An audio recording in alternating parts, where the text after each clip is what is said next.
Recibir un mensaje asegurándote que uno de tus pacientes va a morir asesinado.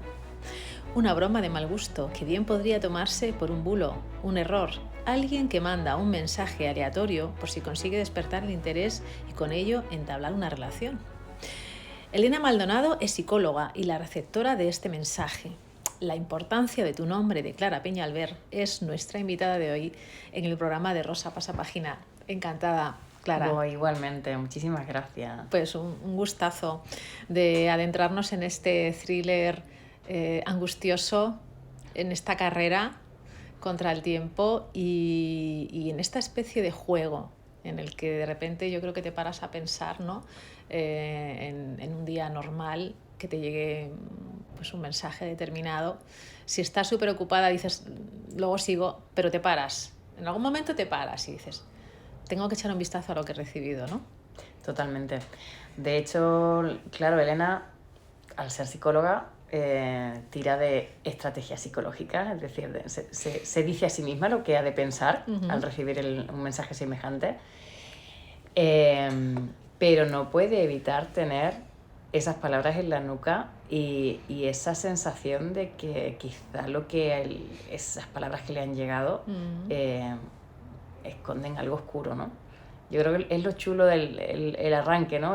Pues eso, pues si cualquiera recibiéramos un mensaje de esas características o no sé, como no dejes de aparcar el coche donde está, cualquier mañana te lo encuentras rayado. Eso es. Una tontería, ¿no? Sí. Pero al final no puedes evitar estar planteándote constantemente si esa amenaza es cierta o no. Evidentemente, en el caso de Elena, pobrecita ella, al final es bastante cierta la amenaza, ¿no? Va bastante en serio. Es una psicóloga de prestigio, pero ¿cuál es su perfil? ¿Cómo es su personalidad? Pues es un perfil tan llamativo que para ella la gente que va a su consulta no son pacientes, son clientes. Es decir, ella vive en una zona en el barrio de Salamanca, en una zona de Jorge Juan, en la que puede cobrar 200 euros por una sesión. Es una mujer que, nacida en el barrio de Salamanca, de buena cuna, ha tenido una vida aparentemente fácil. A lo largo de la historia se ve que no. Que siempre ha detestado esa vida, pero no ha sido capaz de salir de ella, ¿no? Y precisamente la presencia de en esta historia y esa amenaza constante de y el modo en el que va resquebrajando y destrozando su vida la hace tomar conciencia de que realmente esa vida que ella vivía no era la que quería vivir. O sea que es un personaje como bastante contradictorio, ¿no? Hablas del barrio de Salamanca, por lo tanto, cuando... la psicología no es una cosa que sea gratuita.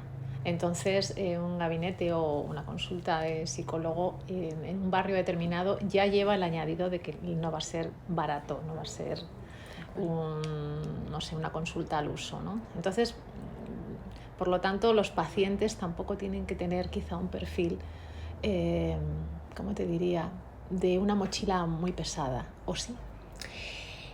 En este caso es evidente que no, porque también a lo largo de la historia intento hacer como una especie de mapa del perfil de clientes que ella recibe en consulta, ¿no? Al final la mayoría de los problemas que suele tratar son problemas de personas que no viven en un mundo real y que sí que tienen un dolor intenso, pero ese dolor intenso a lo mejor lo causa una razón que, vista desde fuera, es bastante estúpida, ¿no? Bueno, el hecho de que Elena esté ahí es como para llevarnos al extremo precisamente el tema de la terapia psicológica y llevarla a un punto en el que pensamos que gente que no tendría que tener problemas sí que está llena de ellos y aún así cuando los analizamos desde fuera es que esos problemas, o sea, yo muchos de los casos de los que hablo en la novela de Elena y que he conocido son, pues eso, son casos muchos de ellos vacíos, ¿no? Y que generan mucho malestar. Puede ser una ventaja o un inconveniente. Los pacientes de Elena, ella sabe cómo son, aunque fíjate, yo siempre creo en la duda de si el paciente le está contando realmente su verdad. Porque yo creo que siempre hay un lado oculto que sabes guardarte, por mucho que vayas a confesar, o no a confesar, sino por mucho que vayas a pedir esa ayuda y vayas a desnudarte. Yo que estoy en terapia, Uh-huh. En mi caso yo creo que al final ocurre la generalidad, ¿no? Tú compartes lo que crees que puedes a nivel emocional compartir, y hay otras cosas que te dejas dentro. A veces esas cosas se convierten en las grandes mentiras de tu vida, ¿no? En el caso de Elena, ella tiene un problema subyacente que es como la gran mentira de su vida que ni siquiera, o sea, a la que ni siquiera es capaz de enfrentarse ella, ¿no? La importancia de llamarse Elena y la importancia de llamarse Ernesto. Ernesto, bueno, cuéntanos tú esa parte de teatro, esa parte de... Pues mira, fue una casualidad muy linda que a mí me permitió convertir la escritura de la novela en un juego, y yo creo que ese juego al final se acaba percibiendo. Paseando por una librería me encontré, ya tenía a Elena, de hecho Elena iba conmigo porque soy de estas autoras un poco dislocadas que cuando tienen a sus personajes y los están configurando, en lugar de hacer una ficha de personaje, se los lleva a la calle, ¿no? A ver cómo son. Pues Elena venía conmigo y de repente encuentro en la zona de ensayo, en una librería, un libro, un ensayo divulgativo titulado La importancia de llamarse Elena.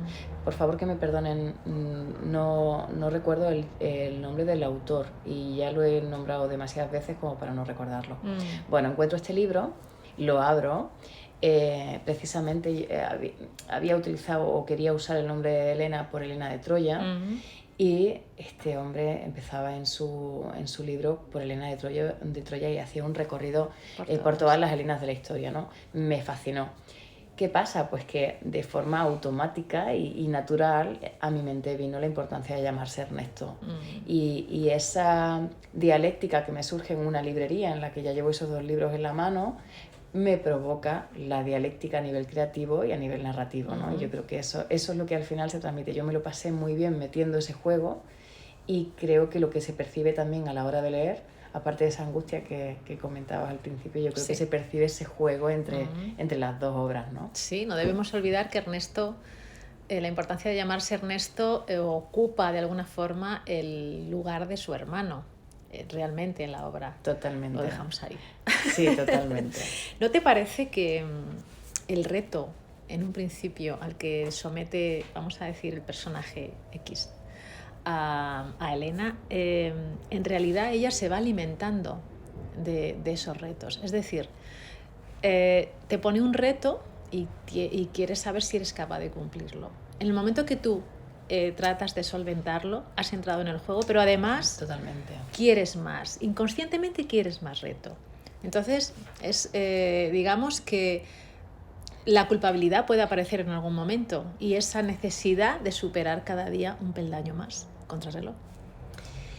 Pues fíjate, lo has descrito bastante bien. En el caso de Elena, que bueno, al principio rechaza la llamada y luego entra de lleno en ella. En el caso de Elena es como ya que he aceptado estas reglas no puedo parar. Eso es. En el caso de Ernesto, es que él tiene, o sea, él podría haberse ido a hacerle un daño muy cruel desde el principio, porque realmente su objetivo inicial es ese.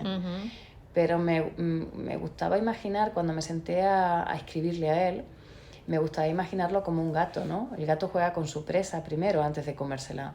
Y son tantos años en los que se acumula en la cabeza de Ernesto esa necesidad, que, bueno, pues juega como un gato con su presa desde el minuto cero. Exacto, le agarra la cola a la lagartija desde la punta y se la va cortando poquito a poco, ¿no?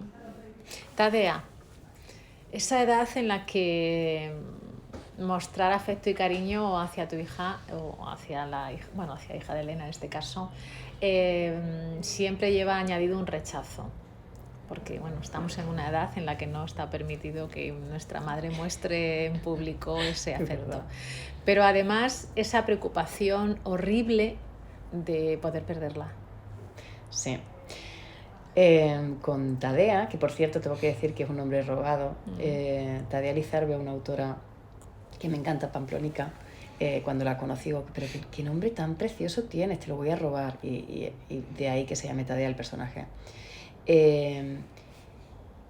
Cuando abordé esta historia, yo tenía muchísimas ganas de tener a un personaje que fuese madre.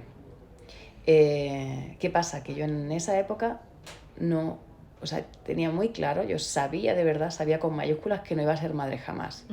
Escribo los primeros capítulos, evidentemente me resulta muy fácil meterme en la piel de un adolescente porque he sido adolescente, porque he tenido adolescentes alrededor, pero no consigo meterme en la piel de una madre. Y eso me lo dicen mis primeros lectores. Así que tuve que optar por convertir a Elena en una madre atípica. ¿Qué ocurre? Pues que a lo largo de la historia, esta novela tardó en escribirla varios años, conozco a la persona adecuada para mi vida y me apetece compartir con mi chico la maternidad. Me convierto en madre. Y de pronto, en un punto,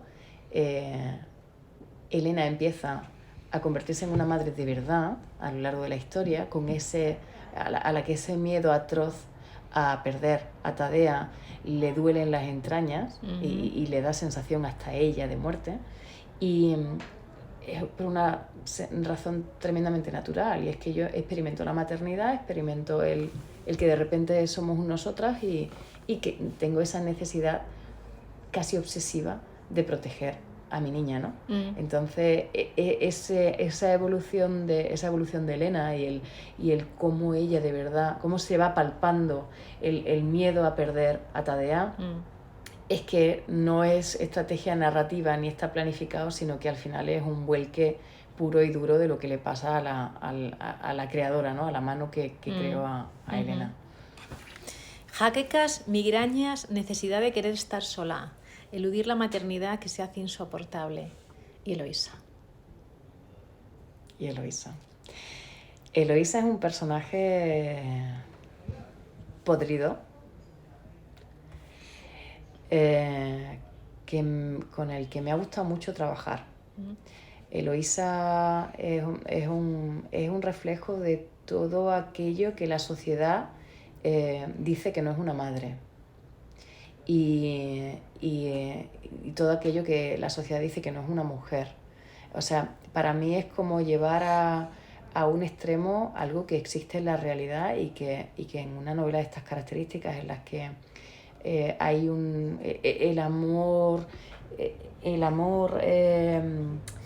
desatado por poner a salvo a su hija prima, ¿no? Pues genera un contraste bastante bestia. Y el perfil de Eloísa para mí ha sido como una muy buena compañera durante una serie de páginas, porque me ha estimulado mucho una parte que yo necesitaba romper. O sea, porque en mi vida todas las mujeres que han pasado por mi vida han sido maravillosas, ¿no? Mi madre, mi abuela, casi todas las figuras femeninas que tengo cerca. Sí. Pero las Eloísas existen y necesitaba tocar a una Eloísa de esas características para también dejar constancia de que ese tipo de mujer también puede ser nuestra vecina, nuestra tía, nuestra madre, nuestra abuela, ¿no? ¿Todos llevamos un psicópata dentro? No creo que todos llevemos un psicópata dentro, quizás solo en algunas partes de nuestra vida, ¿no? en las que volcamos o no somos capaces de volcar la emoción, pero sí que creo que todos seríamos capaces de matar si nos diesen las razones adecuadas. Eso sí que lo tengo muy claro. Bueno, que no se den. Ojalá que no. Luego se tiene que pasar muy mal. Sí. Hay una cosa muy interesante en la que de repente la persona acosada se da cuenta de que el acosador, vamos a decir, todavía no lo voy a considerar como psicópata, porque de repente es un acosador. Sí, totalmente. Y sabe todo de ti. Y te sorprende, pero no debería sorprenderte, porque nos pasamos la vida contando nuestra vida. Absolutamente. ¿Dónde vamos? ¿A dónde estamos? ¿Con quién vivimos? ¿Dónde vamos de vacaciones? Tenemos tanta necesidad de la inmediatez, de contarlo, de decirlo, que luego no caemos en la cuenta de cuánta información hemos dado. Absolutamente. De hecho, en el caso de Elena, una gran parte de que funcione su carrera profesional depende de eso. Ella, aparte de ser una psicóloga de prestigio, publica libros de autoayuda de mucho éxito. En el taxi, en las primeras páginas, necesita hacer un recorrido por las redes sociales para ver si todo se ha colgado, si toda la información que tenía que estar en redes está adecuadamente colgada. Y es una mujer relativamente fácil de localizar, con lo cual el que se sorprenda, pues la verdad es que sigue diciendo mucho del tipo de persona que es ella, en el sentido de la poca importancia que le da a nuestros actos y al poder de la cabeza, ¿no? Al poder de la mente, ¿no?